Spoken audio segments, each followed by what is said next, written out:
মফিজুর রহমান স্যারের class. Sir হালকা পাতলা গড়নের, বাতাস এলেই যেন ঢলে পড়বেন। খুবই খারাপ অবস্থা শরীরের। ভদ্রলোকের চেহারার চেয়ে চোখ দুটো অস্বাভাবিক রকম বড়। দেখলেই মনে হয় যেন বড় বড় সাইজের দুটো জলপাই কেউ খোদাই করে বসিয়ে দিয়েছে। তবে ভদ্রলোক খুবই ভালো মানুষ। ওনার সমস্যা একটাই, ক্লাসে উনি যতটা না বায়োলজি পড়ান তার চেয়ে বেশি দর্শন চর্চা করেন। ধর্ম কোথা থেকে এলো, ঠিক কবে থেকে মানুষ ধার্মিক হওয়া শুরু করলো, ধর্ম আদতে কী আর কি নয়, এসবই তার আগ্রহ ও আলোচনার কেন্দ্রবিন্দু। আজকে ওনার চতুর্থ ক্লাস। পড়াবেন analytical techniques and bio informatics. চতুর্থ সেমিস্টারে এটাই পড়ানো হয়। স্যার এসে প্রথমে বললেন, গুড মর্নিং গাইস। সবাই সমস্বরে বলল, গুড মর্নিং স্যার। এরপর স্যার জিজ্ঞেস করলেন, সবাই কেমন আছো? স্যারের আরও একটি ভালো দিক হলো, উনি ক্লাসে এলে এভাবেই সবার কুশলাদি জিজ্ঞেস করেন। সাধারণত হায়ার লেভেলে যেটা সব শিক্ষক করেন না। তারা রোবটের মতো ক্লাসে আসেন, যন্ত্রের মতো করে লেকচার পড়িয়ে বেরিয়ে যান। সেদিক থেকে মফিজুর রহমান নামের এই ভদ্রলোক অন্যরকম। আবারও সবাই সমস্যার উত্তর দিল, কিন্তু গোলমাল বাঁধল এক জায়গায়। শিক্ষার্থীদের মধ্যে কয়েকজন উত্তর দিয়েছে এভাবে, আলহামদুলিল্লাহ ভালো। স্যারের কপালে ভাঁজ একটু দীর্ঘ করে বললেন, আলহামদুলিল্লাহ ভালো, কে কে বলেছ? অদ্ভুত প্রশ্ন, সবাই থতমত খেল। একটু আগেই বলেছি, স্যার একটু অন্যরকম। প্রাইমারি লেভেলের টিচারদের মতো ক্লাসে এসে বিকট চিৎকার করে গুড মর্নিং বলেন, সবাই কেমন আছে জানতে চান। এখন আলহামদুলিল্লাহ বলার পর কি প্রাইমারি লেভেলের শিক্ষকদের মতো বেত দিয়ে পিটাবেন নাকি? সাজিদের তখন তার প্রাইমারি স্কুলের শিক্ষক বাবুলচন্দ্র দাসের কথা মনে পড়ে গেল। এই লোকটা ক্লাসে কেউ দুটোর বেশি হাঁচি দিলেই বেত দিয়ে আচ্ছা মতো পেটাতেন। ওনার কথা হলো, হাঁচির সর্বোচ্চ পরিমাণ হবে দুটো। দুটোর বেশি হাঁচি দেওয়া মানে ইচ্ছে করেই বেয়াদবি করা। যাই হোক, বাবুলচন্দ্রের পাঠ তো কবেই চুকেছে, এবার মফিজ স্যারের হাতেই না গণিপিটিনি খাওয়া লাগে। ক্লাসে সর্বমোট 7 জন দাঁড়ালো। এরা সবাই আলহামদুলিল্লাহ ভালো বলেছে। এরা হচ্ছে রাকিব, আদনান, জুনায়েদ, সাকিব, মরিয়ম, রিতা ও সাজিদ। স্যার সবার চেহারাটা একটু ভালো মতো পরখ করে নিলেন। এরপর ফিক করে হেসে দিয়ে বললেন, বসো। সবাই বসলো। আজকে আর মনে হয় একাডেমিক পড়াশোনা হবে না, দর্শনে তাত্ত্বিক আলাপ হবে। ঠিক তাই হলো। মফিজুর রহমান স্যার আদনানকে দাঁড় করালেন, বললেন, তুমিও বলেছিলে সেটা না? জি স্যার, আদনান উত্তর দিল। স্যার বললেন, আলহামদুলিল্লাহ অর্থ কি জানো? আদনান মনে হয় একটু ভয় পাচ্ছে। সে ঢুক গিলতে গিলতে বলল, জি স্যার, আলহামদুলিল্লাহ অর্থ হলো সকল প্রশংসা কেবল আল্লাহ তাআলার। স্যারও বললেন, সকল প্রশংসা কেবল আল্লাহ তাআলার। স্যার এই বাক্যটি দুবার উচ্চারণ করলেন। এরপর আদনানের দিকে তাকিয়ে বললেন, বসো। আদনান বসল। এবার স্যার রিতাকে দাঁড় করালেন। স্যার রিতার কাছে জিজ্ঞেস করলেন, আচ্ছা, পৃথিবীতে চুরি ডাকাতি আছে? রিতা বলল, আছে। খুন খারাপি, রাহাজানি, দর্শন? জি আছে। কথা দিয়ে কথা না রাখা, মানুষকে ঠকানো, লোভ লালসা, এসব? জি আছে। এগুলো কি প্রশংসাযোগ্য? না। তাহলে মানুষ একটি ভালো কাজ করার পর তার সব প্রশংসা যদি আল্লাহর হয়, মানুষ যখন চুরি ডাকাতি করে, লুক ঠকায়, খুন খারাপি করে, দর্শন করে, তখন সব মন্দের ক্রেডিট আল্লাহকে দেওয়া হয় না কেন? উনি প্রশংসার ভাগ পাবেন, কিন্তু দুর্নামের ভাগ পাবেন না। তা কেমন একপাশে হয়ে গেল না? রিতা মাথা নিচু করে চুপ করে বসে আছে। স্যার বললেন, এখানেই ধর্মের ভেলকিবাজি। ঈশ্বর শুধু ভালোটা বুঝেন, কিন্তু মন্দ থেকে নিজেকে গুটিয়ে নিয়েছেন। আদতে ঈশ্বর বলে কেউ নেই। যদি থাকতো তাহলে তিনি এরকম একচোখা হতেন না।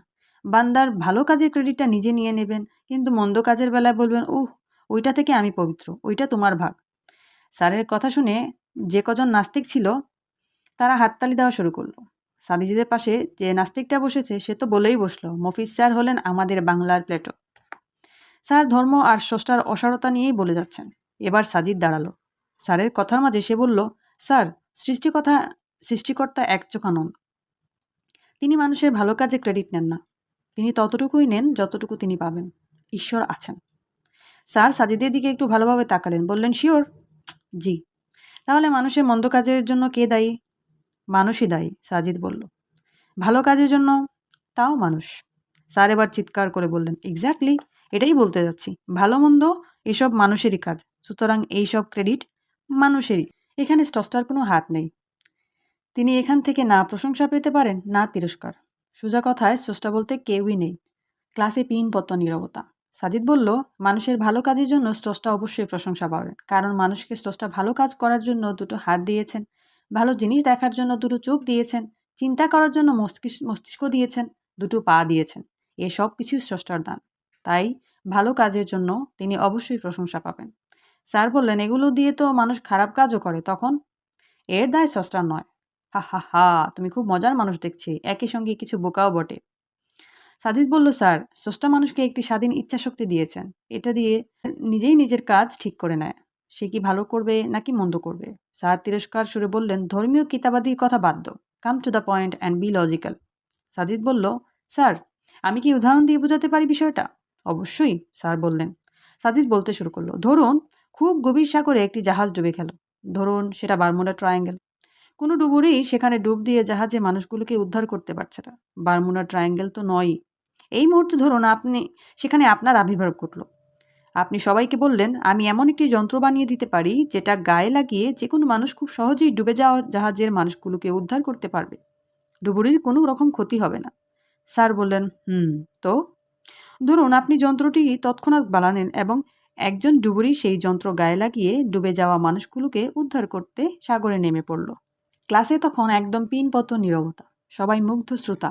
কারো চোখে পলকই যেন পড়ছে না। সাজিদ বলে যেতে লাগলো, ধরুন ডুবুরিটা ডুব দিয়ে ডুবে যাওয়া জাহাজে চলে গেল। সেখানে গিয়ে সে দেখলো মানুষগুলো হাঁসফাঁস করছে। সে একে একে সবাইকে একটি করে অক্সিজেন সিলিন্ডার দিয়ে দিল। তাদের একজন একজন করে উদ্ধার করতে লাগলো। স্যার বললেন, সাজিদ বলছে, ধরুন সব যাত্রীকে উদ্ধার করা শেষ, বাকি আছে মাত্র একজন। ডুবুরি যখন শেষ লোকটাকে উদ্ধার করতে গেল তখন দেখলো এই লোকটাকে সে আগে থেকেই চেনে।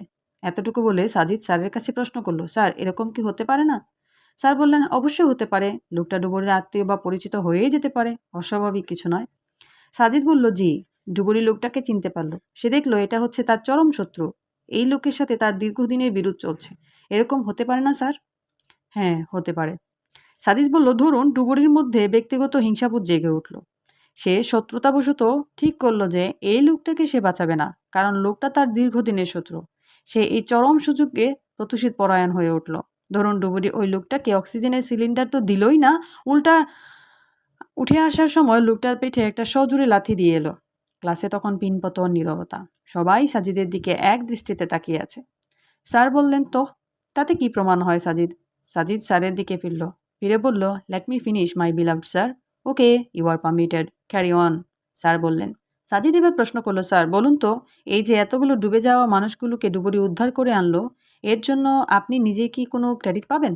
স্যার বললেন, অবশ্যই আমি ক্রেডিট পাবো, কারণ আমি যদি এই বিশেষ যন্ত্রটি না বানিয়ে দিতাম তাহলে তো এই লোকগুলোর কেউই বাঁচত না। সাজিদ বলল, একদম ঠিক স্যার, আপনি অবশ্যই এর জন্য ক্রেডিট পাবেন। কিন্তু পরবর্তী ব্যাপার হচ্ছে, ডুবুরি সবাইকে উদ্ধার করলেও একজন লোককে সে শত্রুতাবশত উদ্ধার না করে মৃত্যুকূপে ফেলে রেখে এসেছে। আসার সময় তার পেটে একটি জুড়ে লাথিও দিয়ে এসেছে, ঠিক? এখন স্যার, ডুবুরির এমন অন্যায়ের জন্য আপনি দায়ী হবেন? ডুবুরির এই অন্যায়ের ভাগটি কি সমানভাবে আপনিও ভাগ করে নেবেন? স্যার বললেন, অবশ্যই না। ওর দোষের ভাগ আমি কেন নেব? আমি তো তাকে এরকম অন্যায় কাজ করতে বলিনি। সেটা সে নিজে করেছে, সুতরাং এর পুরো দায়ভার তাকেই বহন করতে হবে।